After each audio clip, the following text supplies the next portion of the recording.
क्या बिना सहरी खाए रोज़ा हो सकता है? हदीस में कई तरह से इसकी वजाहत है कि अगर कोई बंदा जिसकी फजर में आंख नहीं खुलती, जब उसने उठना है उस वक़्त वो रोज़े की नियत कर ले। अगर कोई रोज़ा रख कर तोड़ देता है तो उसका क्या कफ़ारा है? कफ़ारा ये है कि वो सबसे पहले 60 रोज़े रखेगा और वो भी लगातार। अच्छा। अगर बंदा इसकी इस्तात नहीं रखता तो फिर दूसरा पहलू है कि वो मसाकीन को खाना खिलाए। अगर हम कान में और आँख में दवाई डालते तो उससे रोज़ा टूट जाता है, लेकिन अब जबकि नई तहकीक जो आई है वो इसके बिल्कुल बरक्स है। दुरुस्त क्या है? साइंस भी बताती है कि हमारे कान और दिमाग के दरमियान कोई रास्ता नहीं है, बल्कि पर्दा है। कोई चीज़ अगर बाहर से अगर किसी का पर्दा सलामत है तो कोई चीज़ अगर डाली जाती तो वो अंदर नहीं जाती। अब ये फतवा दिया जाएगा कि कान में दवा डालेंगे तो रोज़ा नहीं टूटेगा, क्योंकि कोई चीज़ तो अंदर गई नहीं, और रोज़ा टूटता है दिमाग, हलक या मैदे तक कोई चीज़ पहुँचती है।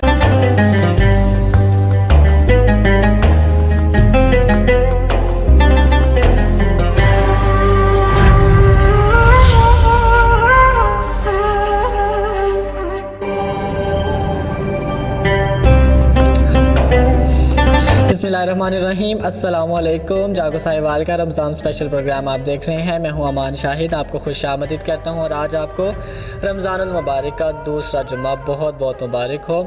और आज के प्रोग्राम में हमारे साथ मौजूद हैं अल्लामा आसिफ अली फरीदी, जो कि इस्लाम में अल-मुस्तफ़ा इस्लामिक सेंटर में मुदर्रिस हैं। अस्सलाम वालेकुम अल्लामा साहब, कैसे हैं? वालेकुम सलाम व रहमतुल्लाह। अल्हम्दुलिल्लाह, अल्लाह का करम। अगर मैं आपसे ये पूछूं कि अगर कोई शख्स किसी की सहरी में अगर आंख नहीं खुलती है, किसी भी वजह से उसको कोई जगाने वाला नहीं होता, तो क्या बिना सहरी खाए रोज़ा हो सकता है? जी बिल्कुल, बग़ैर सहरी खाए रोज़ा हो सकता है।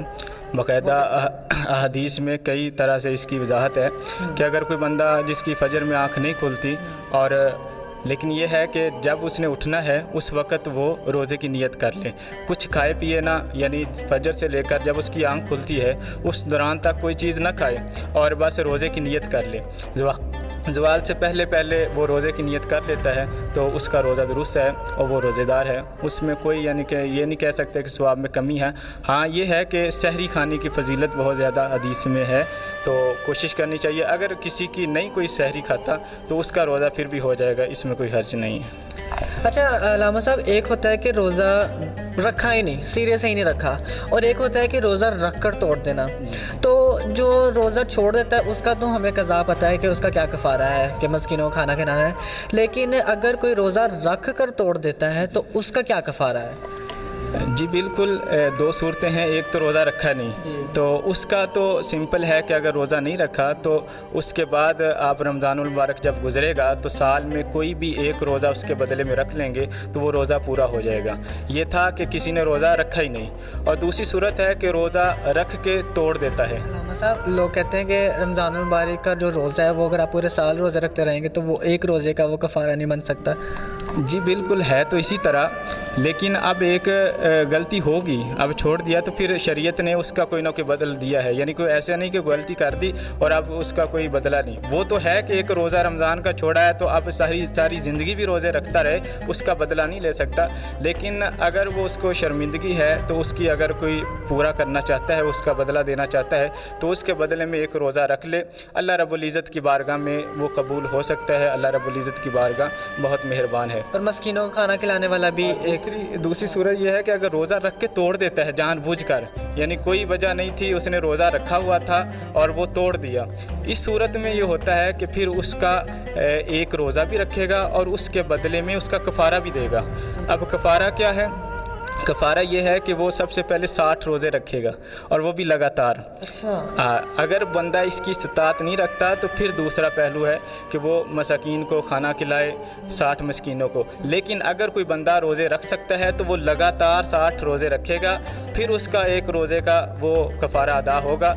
अगर 60 रोज़ों के दरमियान कोई एक रोज़ा छोड़ देता है तो उसको दोबारा से नए सिरे से गिनती करनी पड़ेगी और फिर दोबारा से जो है वो सारे रोज़े रखेगा। अगर कोई बंदा ज़ईफ़ है, उम्र ज़्यादा हो गया है, इस वजह से उसका कोई मसला है, तो फिर है कि वो कफ़ारा जो है मसाकीन को खाना खिला दे और ऐसा यानी करने से उसके रोज़े का कफ़ारा हो जाएगा। अच्छा अल्लामा साहब, पहले ये कॉन्सेप्ट था कि अगर हम कान में और आँख में दवाई डालते तो उससे रोज़ा टूट जाता है, लेकिन अब जबकि नई तहकीक जो आई है वो इसके बिल्कुल बरक्स है। दुरुस्त क्या है?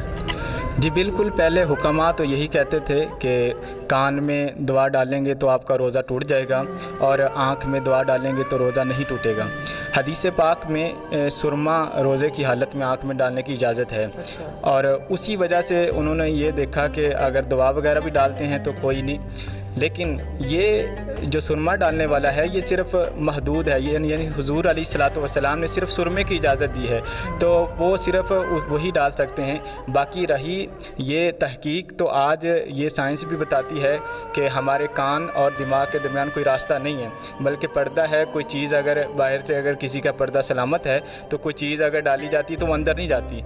तो लिहाजा इस तशरीह के पेश नज़र अब ये फतवा दिया जाएगा कि कान में दवा डालेंगे तो रोज़ा नहीं टूटेगा, क्योंकि कोई चीज़ तो अंदर गई नहीं, और रोज़ा टूटता है दिमाग, हलक या मैदे तक कोई चीज़ पहुंचती है। तो लिहाजा कोई चीज़ नहीं पहुंची तो लिहाजा कान में दवा डालने से रोज़ा नहीं टूटेगा।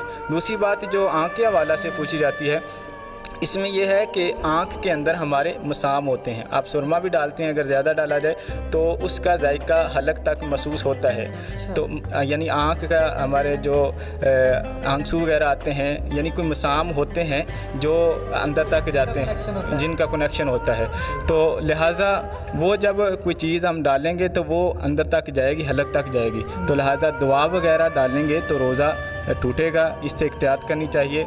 और कान में अगर कोई चीज़ दवा डालते हैं तो उससे रोज़ा नहीं टूटेगा। बहुत बहुत शुक्रिया। रोज़े के हवाले से कुछ मसाइल थे, कुछ सवालात थे जो कि हमने अलामा साहब से किए हैं, और हम अगली भी एक नशिस्त रखेंगे और रोज़े के मसाइल के हवाले से मज़ीद भी इस पर डिटेल्स रखें। अगर आपके भी कोई क्वेश्चन और क्वेरीज़ हैं तो आप हमें कमेंट बॉक्स में हमें बता सकते हैं, वो हम अलामा साहब से अगले प्रोग्राम में हम पूछ लेंगे। ठीक है, बहुत बहुत शुक्रिया। अलामा आसिफ अली फरीदी आज के प्रोग्राम में हमारे साथ मौजूद है, जो कि अल मुस्तफ़ा इस्लामिक सेंटर में मुदर्रिस हैं।